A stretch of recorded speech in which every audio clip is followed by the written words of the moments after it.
everyone just talked right now that mobile phone is a distraction and it's also a learning tool. It depends on the person.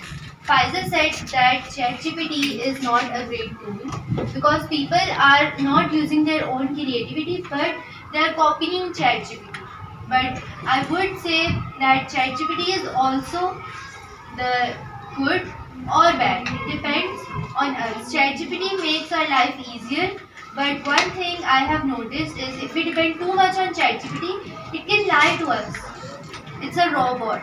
It would lie to you, and it has lied to us. You guys can check.